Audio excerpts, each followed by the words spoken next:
Ah, mbote la bilonyo sonenge bozo tala biso la rati ya ouais.congomikili.com. Donc ne bozo moneza équaliseur comment l'homme créa l'image du Dieu vivant, le créateur du ciel et de la terre. Dans la bandi nenge bozo mona cheval na biso kitoko ya telemiawa na bozo mituna me oyo aza wapi bon déjà tout se présenter bino donc équipe mobimba ya ouais.congomikili.com et sali atterrissage awa na kati ya ville ya Lethbridge na kati ya province ya Alberta la Canada toyeto ya otala nanu kotoyo mouvement za ndenge nini na mboko yo toyoki kaka basango alors na bato mususu babaki mais il faut toyeba mboka na Lethbridge makambo ya kitoko eza kuna mboka na Lethbridge bilonye ezolekala kuna est-ce que ba congolais bazato bazate so ba congolais bazo sala nini. Alors la pesi bino mbote mingi na équipe mobimba ya congomikili.com nde tozali awa mpona ko présenter bino tobeta masolo na bandeko na biso ba congolais bazali awa bayebisa biso eloko nini ya malonga oyo bango baza nango awa na kati awa. Donc yango wana nde toye awa wa poto lakisa mokili mobimba bomona toyoka tomona pe biloko nini mususu ya malonga ezali awawa. Mais na robetela bino lisolo na tambuli na kati ya ville oyo na moni eloko moko ezalaka te o la zoyebisa bino université na bango ya awawa, université ya Lethbridge awa na kati ya Lethbridge na Alberta na Canada. Université batongango na se ya mabele, donc c'est-à-dire batongango au moins ndenge ba immeuble ezalaka et mata likoloti ba étage kendara likolo mais yango ba étage eza na se. Donc premier étage eza na se na sa mabele, donc suki nango bo donation ndenge bozo mona na kati ya bilili botala ndenge bozo mona ngwana na bilili université à Lethbridge. Donc batongi ole basale kende likolo yango ezo kitara donc ba étage ezande na se. Donc ne bozo mona na bilili wana eza nga moko kutuna nu e kamwisi ngata na moni yango mais na meliga rasoi na kainga munoko pona bima movila te mais to moni yango ndenge sali wala ngabi me batoyo atuka bazaki na boule na meki kotuna pourquoi bazui idée wana ya kotonga université oyo ezala na se ya mabele na se donc bozo mona na ngomba mais ba étage nango donc eza na se ekitati na se. Donc oyo bozo mona likolo ezali niveau ya suka ya étage ya université, donc makambu tout eza na se ya mabele. Donc nde bozo mona na mais en tout cas tunaki pourquoi basali yango ndenge wana mais tozwaki pe réponse bokoyoka na masolo tobeta na bandeko musu toza na bango o ba viva pe mwa mingi na kati ya mboka oyo ya Lethbridge ba expliquer biso pourquoi. Et là mususu pe lisusu tomoni kotoyo oyo na sepel nango pe mingi eza pe intéressant eza na pont moko oyo bazobenga le pont le plus haut. Donc na hauteur et puis eza le plus long les sous bozomo nango na bilili nde bozomo na wana. Donc pont wana pe na sepela na koma pe esika wana na tala bino pe bomona nde bozomo na pont ngo wana ba beteli biso pe lisolo ndenge pont wana basalaki yango et pourquoi basalaki yango ndenge wana. Donc bozomo na ndenge eza likolo penza et puis na mulai nango pont moko te basala eza mulai ya ndenge wana. Donc masolo nango tokoyoka kala mingi te awawa ndenge pont wana basalelaki yango historique mobimba ya mboko ya Lethbridge, historique ya pont wana na makambutu ya université wana poni na salami ndenge wana. Donc na promettre bino tozo continuer na kati ya ouais toleka. Donc ndenge bozo mona na bapesi liona welcome to Lethbridge. Donc ezo mona na siko place tozali toza place ya pont wana o na otobetela bino lisolo pont to mona ngo kala mingi to mona ki yango déjà mais pona l'accepter que naza penza place yango po place na suso otali pona kaka na anglais to baka privacy ya batu o bazali ya ba touriste o ba otala po batu ebele pe bayaka ba otoka na mboka ba otala makambo bien o eza na kati ya Lethbridge awa. Donc moyen to filmer bateau bazali awa ezali te pour la confidentialité na bango donc toko sala ngote mais moins na telemi a pembe na bozo mona lo rezo mona na moi information ezali ya pont wana ala moni ba pesi balobi ezali na 96 mètres na hauteur donc oh na français musuto lo baka 96 mètres na hauteur donc telemi mulai et puis ba pesi balobi eza na 1623 mètres na mulai donc kolungwa koto tikuna donc 1623 mètres donc yangwana ndeto ya to akotala ngona nu bakomi appel supo amakamba komi na anglais na kotangela bino. This prominent landmark is the longest and the highest trestle bridge of its kind of in the world. Donc balobi yango ndeza ya mulai na boye eza na mulai na hauteur na mukili mobimba donc na marque nango na ndenge batongela ngwala donc il faut il faut mona na vie nga na chance na ngai lo la komi koto na cadre ouais na moni yango déjà donc ata lelo na kangi misu mais na vie na nga na tikali ko mona quand même elo mo rande ngwala. Alors completed in 1909 donc na 1909 nde basilisa kango na Canadian Pacific Rail donc compagnie wana o ya Canada wa nde bango batonga kango ezalaka na 1909 nde basala kango.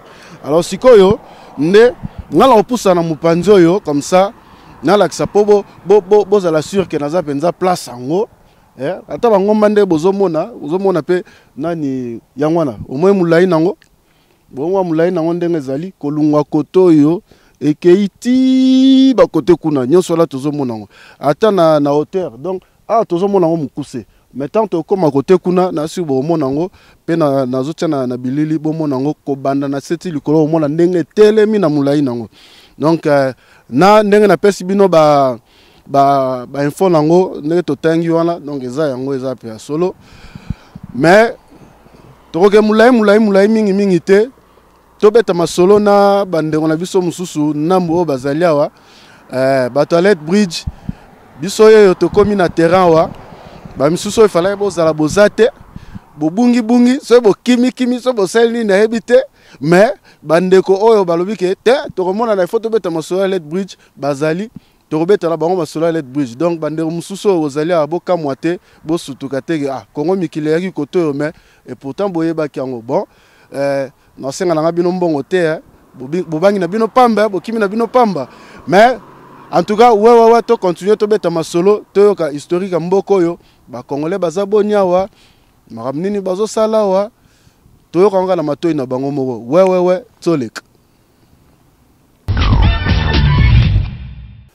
Alors ouais.congomikili.com ndenge to uti ko tambula bomoni université oya Let Bridge ndenge tolobaki bomoni banzela bomoni ville ngo mwandambu asko toza na parc moko a parc ngo ba repesa biso kombo parc ngo nde bozomona mayo yo toza neti na île moko awa toye a poto beta masolo ndenge na lakaki bino que tokosolola toye ba masolo awa na kati ya Let Bridge eza ndenge nini bomoni pont bomoni université bomoni na bosala kutu ko yebisa bino peza na château de moko ezalaka ya kala watango batu banda kosala misala na kala na Let Bridge awa donc ba longola biloko to ezalaka na kati ekoma restaurant moko ya bien ya kitoko wana toboyi kolakisa poto tika bino na posa bobeta tour boya kotala ngo na kati ya Let Bridge Alberta na Canada. Alors nde bomoni naza pembeni na ngai na bandeko mibale o bavanda kawa bango nde tokosola na bango na kobanda nanu na kopase bango micro ba se présenter ne rekombo nao kombo na ngai Roger Kalegamire ndeko kombo na yo ay kombo na nga Constantin Amititi mingi bayebeli nga na kombo Acosta. Ok toza na ndeko Costa Mititi et puis na ndeko Roger na mpanzi na nga mususu awa ndeko Roger na kobanda na yo na ebite soki langue nini oyo kozala nango confortable pona ko s'exprimer yo moko pona to lingala to na français osepeli na langue nini? Bon nakanisi que de temps en temps na kobanda kosola na français na lingala po makamususu ekosenga kosola na français na solo na français. Ah, ok, merci beaucoup. Ça fait combien de temps aux on a à Lethbridge? Oui, merci. Naza, dans l'esprit, j'ai sali 8 ans déjà, depuis Naouti Afrique. Naza, na sali 8 ans dans l'esprit. Donc, on a 8 ans, on a déjà temps et belé. Est-ce que Boza mingi a bo umelinde wana to yoza mutali boso to kutaki batumusu na kati Lethbridge? Bon, il faut juste dire que l'esprit ezali vila muke to nakutaki communauté ezali muke mingi. Mais ezali na baoyo bayaka moi avant mais côté aba congolais to baza penza mingi te to loba peut-être famille moko bien mibale de bayaki moi avant. Ah oh bayaki avant yo. Mais si vous comptez à peu près combien de Congolais on a kati Lethbridge? Oui, to loba que parce que ngai na koloba que naza ko représenter Southern Alberta Afro-Canadian Association. Ezali communauté ozo regroupé ba afro-canadien à wana sud de l'Alberta. Donc côté aba africain tokoza la plus de 600 familles, 600 personnes, mais côté aba congolais tozali kozala entre 50 personnes, donc autour de 50 personnes, oui bakoki kokoka. Ah donc nanu ba congolais ba combien à mingité? En tout cas nanu ba congolais ba combien wa mingité. Eza communauté oyo 98% ya ba habitants ya Lethbridge baza ba blanc baza ba mindele. Donc côté ya communauté congolaise et aussi africaine toza penza mingité. Alors avant de continuer na masolo mususu pe avant de continuer ndeko Constantin Costa ndenga lobi toko solana pe masolo mais na yom to vandi 8 ans na habité ndeko Costa vandi combien de temps? Nga nazali awa, ça fait déjà 4 ans, donc comme en 2009. Ah, ok. Donc muta 8 ans, donc bon, binom balé bozali awa 4 ans na 8 ans, boko ope sabiso na habité oko yeb sabiso moi muke ope sabiso na nos présentations démographiques ya Lethbridge na Mukuse. Merci beaucoup. Ndenge bomoni, ndenge boyebi s'il vous plaît. Lethbridge est situé dans sud, donc situé au sud de l'Alberta. Et la population, c'est autour de 100 000 habitants. Donc on est à peu près 98 000. Et puis Lethbridge, donc la population de 98 000, hein, donc on est situé aussi de l'Alberta. Et on est la 3e ville en ce qui concerne la superficie, parce que la superficie c'est autour de 120-130 km². Et donc, on est 3e ville après Edmonton, Calgary. Et au niveau de la population, nous sommes 4e parce qu'il y a Red Deer qui est devant nous. Donc, en ce qui concerne la superficie, la population, et je dis, on est combien des Africains? Je pense que j'ai satisfait à la question. Merci beaucoup. On venait juste de visiter le pont, comme on l'appelle le pont le plus long du monde. Est-ce que vous pouvez nous parler un peu de l'historique de ce pont-là en bref? Merci. Et donc, je pense que c'est très important. Vous avez visité le pont, vous avez visité l'université. Et ces infrastructures, ces bases, trouvent un sens dans l'historique, dans le développement de la situation socio-économique de la cité, de la ville. Et il est vrai de dire que la plus grande région qui produisait ou détentrice de gisements de charbon, c'est situé ici à Lethbridge. Donc, il y a aux années avant 1900, donc ça peut être 1800 et quelques, mais c'est après la révolution industrielle. Il y avait une grande société canadienne ici qui était présidée par un monsieur qu'on appelait William Lethbridge. Et c'est pour cela que la ville a hérité le nom de Lethbridge. Le directeur général de la société était William Lethbridge. Et puis, vous savez ce que le charbon vaut. Ça fonctionnait beaucoup dans l'usine, dans l'armement, c'est-à-dire pour faire rouler le char de combat, etc.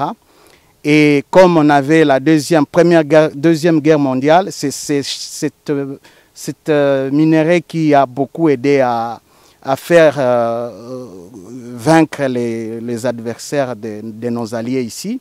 Et alors, il y a eu, en dehors de cela, vous savez qu'il y a eu donc les deux grandes sociétés qui se sont installées à l'Esbridge. C'était cette société-là de charbon. Et en même temps, parce que vous savez que le charbon travaille aussi dans le train, à l'époque, ça fonctionnait dans les trains. Et c'est pour cela aussi le Canadian Pacific Highway, ça s'est implanté ici. C'est à l'Esbridge qu'on trouvait, je peux dire même le siège. Et c'est pour cela que les ponts là, le pont que vous voyez, c'est le plus grand pont dans le monde ou en Amérique du Nord, en termes de hauteur et en termes de longueur. Le pont en structure, je dis bien en structure, parce que là, vous pouvez faire passer le train avec n'importe quel type de poids. Et je pense que c'est un pont qui est historique. Deuxièmement, on a visité aussi l'université. Et vous savez qu'ici à l'Esbridge, on est la deuxième cité qui reçoit les vents qu'on appelle Chinook. Alors, ce vent est très, très puissant, ce qui fait que la plupart des maisons telles que vous pouvez le voir, ce sont des maisons construites à hauteur. Donc, il n'y a pas, non, à surface, il n'y a pas beaucoup de maisons en étage. C'est pour cette raison que quand vous voyez l'université de l'Esbridge, les deux niveaux qui sont à hauteur cachent au fait comme donc il y a la plus grande partie de l'université se trouve sous n'est pas à ciel ouvert, c'est en dessous de la terre. Donc disons le bâtiment de l'université contient combien de niveaux? Merci. Le bâtiment de l'université là contient à peu près autour de 13 niveaux, je peux dire 13 niveaux, mais ce que vous voyez en réalité c'est 2 ou 3, mais le reste se trouve dans les sous-sols.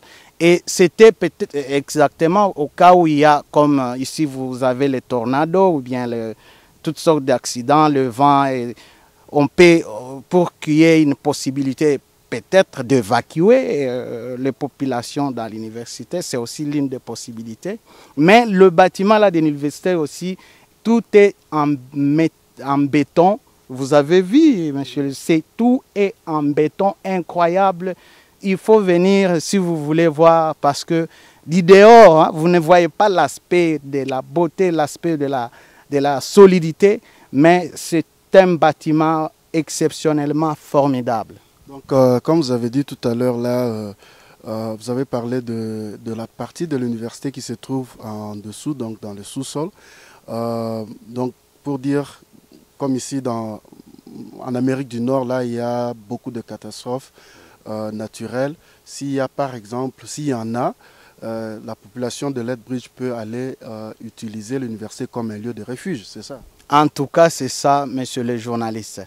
Mais aussi un autre aspect qu'il faut souligner, parce que vous savez que quand on a parlé du pont, de l'université, on a évoqué les aspects, c'est un peu historique mais lointain. Mais très proche, après la Deuxième Guerre mondiale, vous savez que le charbon, avec la révolution technologique, le charbon a perdu des places. Donc il y a eu, heureusement pour la ville, des nouvelles donnes, à savoir le pétrole et les gaz. Comme vous le savez, l'Alberta contient la seconde réserve mondiale en ce qui concerne le pétrole, donc après l'Arabie Saoudite. Mais ce qui fait qu'ici à l'Esbridge, on a découvert, aux alentours, on a découvert des gisements de pétrole et de gaz, et souvent les habitants sont obligés à déménager pour laisser l'exploitation du pétrole prendre place. Et pour ne pas monopoliser la parole, j'allais dire que la position qu'occupe l'Esbridge est vraiment stratégique parce qu'on l'appelle la ville porte. Nous sommes ici là où nous sommes, c'est à quelques mètres de l'État de Montana aux États-Unis et nous sommes aussi à quelques mètres de British Columbia. Donc on est une ville qui est au milieu du village. Merci beaucoup monsieur Roger Kalegamire. Roger Kalegamire. Et maintenant, je tourne du côté de M. Constantin Amititi. Au préféré, na français, to na lingala. Bon, je pense que na obanda na lingala, wana za munoko ya mboka na biso, soki na koti na français bolimbisa ngai donc nyonso toyebi ke elekaka nango. Munoko na biso ezabe munoko na biso tokokoba nango kaka. Alors ngina tu na question moko penza na ebité bolokola yo pe oyaki ça fait 4 ans aux anakate Lethbridge. Et là on y penza ememio na Lethbridge. Pourquoi Lethbridge mboka bon ba ville minene ezali ba Edmonton ba Calgary mais pourquoi oyeka na Lethbridge? Bon ngai ler na yaki na Canada na fandaki d'abord na Edmonton. Le temps que famille rejoindre ngai. Bon, après, études na salia wa ya ingénieur. En même temps, l'air na silisi coïncidé na période où il y a récession. Donc moi, misala ezaki moi un peu difficile ba place mususu. Mais il était question ya kotala ba perspective ba place mususu kotala ndengeni nesika ya bientôt ko fanda. Il est arrivé l'idée là ya toya awa na Lethbridge. D'abord puisque nazota lango aspect ya liboso eza pona bana. Eza mboka moko eza kimia, eza calme, bana bazana éducation ya bien. Et mobulu wana ba criminalité biloko wana ezalia wa vraiment te. Donc côté wana na kanisi totali avenir ya bana tolobi il faut tofanda na mboka wana. Aspect mususu yaki ndenge na lobi aspect économique l'air toye na mboko yo na Lethbridge tout mérité na sali à moins d'1 mois na bandi musala na zui musala na ngai en tant qu'ingénieur na bandi ko sala wa tisikoyo na za musala c'est bien. Et puis, sokotali situation na mboko yo, ba entreprise ba nini, tu peux aller d'un bout à l'autre, na ba 10 minutes, ba 5 minutes, ngak na musala na sala ba 6 minutes. Donc proximité à musala et salipe ke elongola moi ba stress wana ya kokumba, kozala na ba highway, donc ya ngonde toye koto. Et puis aspect mususu ko négliger te Lethbridge eza ville où est un climat le plus doux en Alberta. Pour awa, na habité soko yoka masolo ya Chinook, et ça na va moko babenga Chinook. Et utaka côté ya babisi wana eyaka. Ata neige kwei ata ezandenge nini mu pepe wana eyaka à plus de 100 km/h. Soke beti kaka boye ale combinaison et puis température eko kende na ba -30. Et mati directement beaucoup mis dans -15 -15 ou bien plus. Donc koto eza un peu moi moto malili ezo fanda mingite et aspect mususu pe toza na proximité na frontière ya États-Unis awa na état ya Montana. Donc c'est à 1 heure moins d'1 heure d'ici quoi. Donc ozomona ke makambo nyonso wana soko sangisi yango et sali ke non to sepela ki to ya kufanda wa to yepe to sepeli yango monike to zakaka wa ndengo yo kotala biso.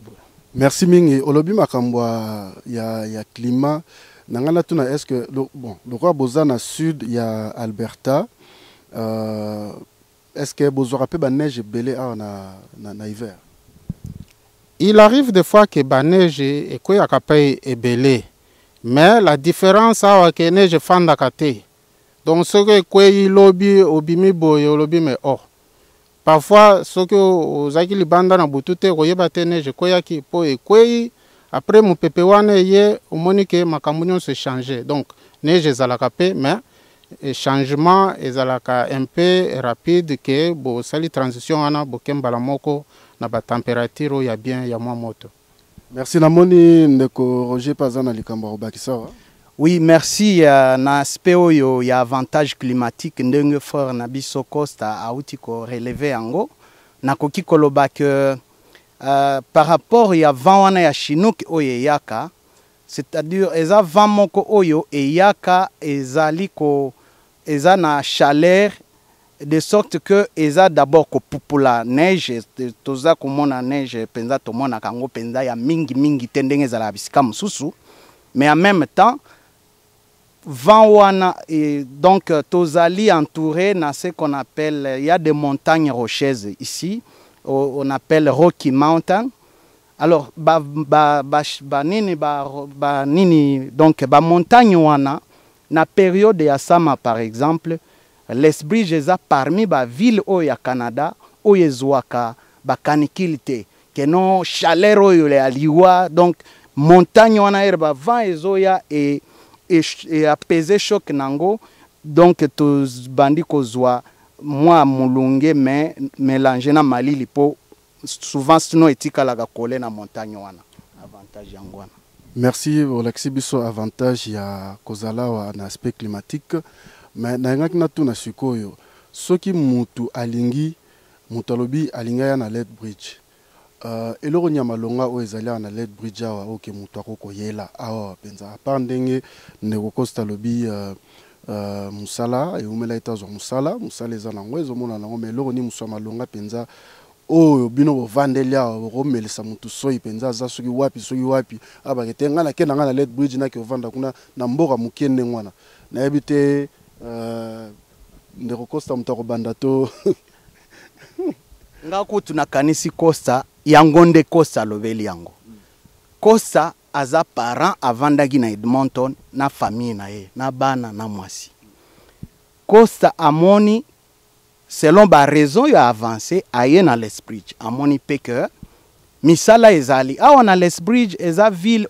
parmi ba ville na Canada o to ya chômage eza le plus bas c'est-à-dire mutu awa soka zo sala te elakisi ke aza kopona misala alinga sala mais tango zo bandengo na toyebi ke Fort McMurray pezali. Exactement. Fort McMurray, c'est la même caractéristique, ça pétrole et tout ça. Mais ici aussi, à Tozape na pétrole, na ba périphérie, Toza vraiment na pétrole. Deuxième aspect, il y a Kolanda na Lethbridge, et zali sécurité wana. Donc on n'a pas ces groupes-là de mafieux, on n'a pas cette immoralité-là un peu accentuée. Oh, Toza on a d'ici par-ci par-là.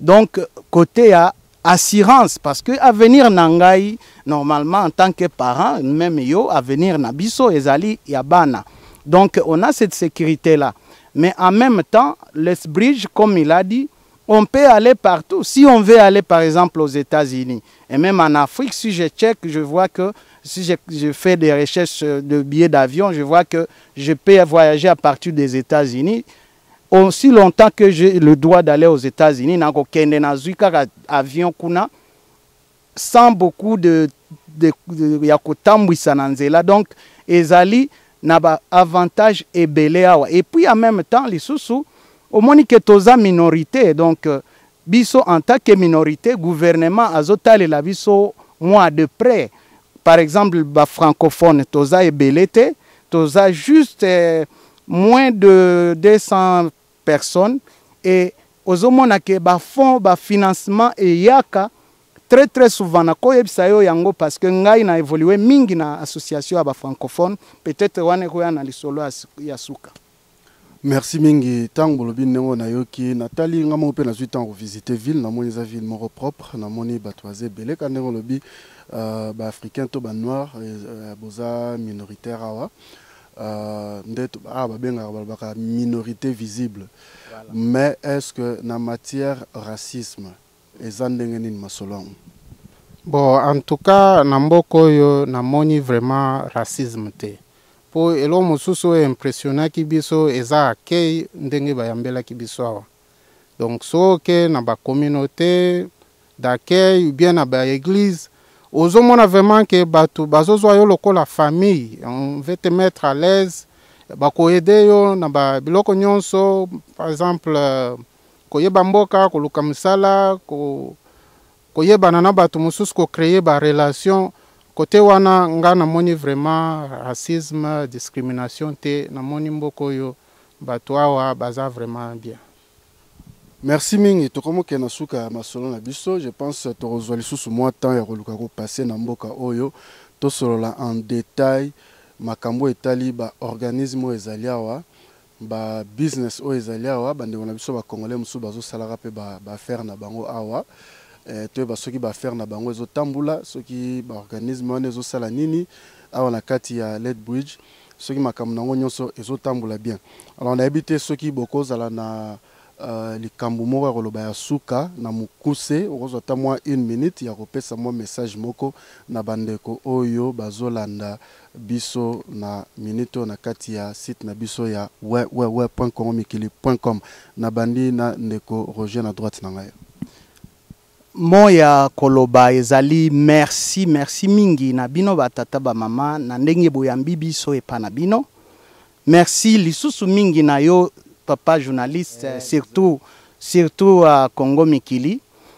Et puis, mon lisusu eza ya koloba que tozo vivre na Canada, eza très important que mutu nyonso aye ba avantage na ye place à kozala.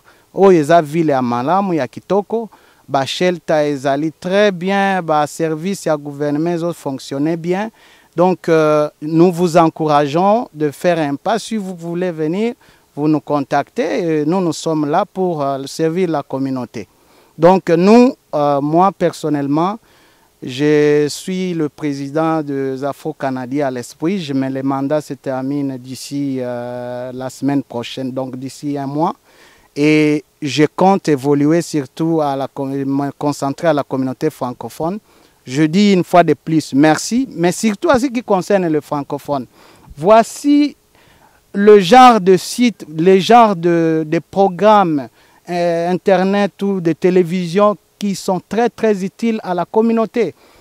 Le journaliste ici vulgarise la culture albertaine. Il fait connaître nos échos, les échos des Africains au niveau de l'opinion publique.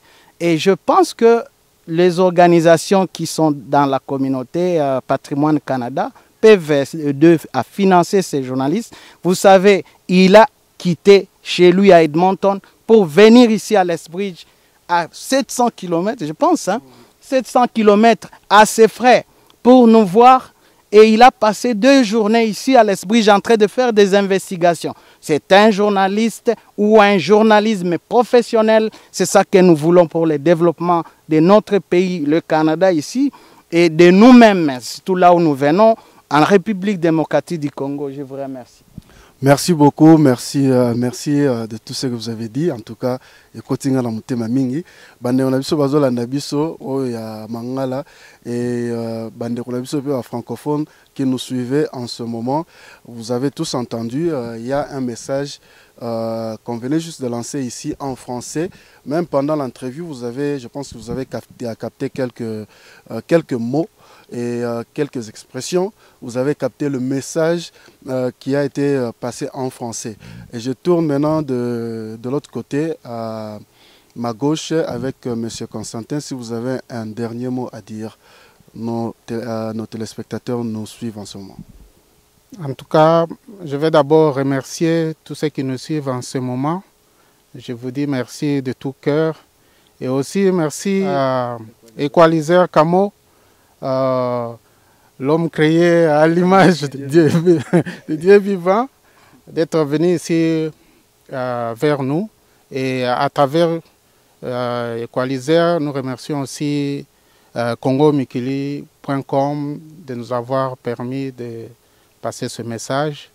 Et tout ce que je peux dire, c'est que Lethbridge, c'est une bonne ville où il fait beau vivre. Si vous cherchez où aller, venez ici. Donc, du côté économique, financier, il y a du boulot. Vous n'allez pas chômer, vous trouverez du boulot. Et puis, du côté social, il y a aussi les enfants, la sécurité. C'est une bonne ville là où on peut passer le temps. Et puis, ce n'est pas pour rien que si tu vois ici, il y a aussi beaucoup de retraités qui ont choisi de vivre dans cette ville ici. C'est pour montrer que c'est stable, c'est sécuritaire. En tout cas, n'hésitez pas, si vous cherchez où aller, venez à Lethbridge. Merci beaucoup, pas de commentaires. Vous tous, vous avez entendu, vous avez reçu le message de partout où vous êtes dans le monde entier.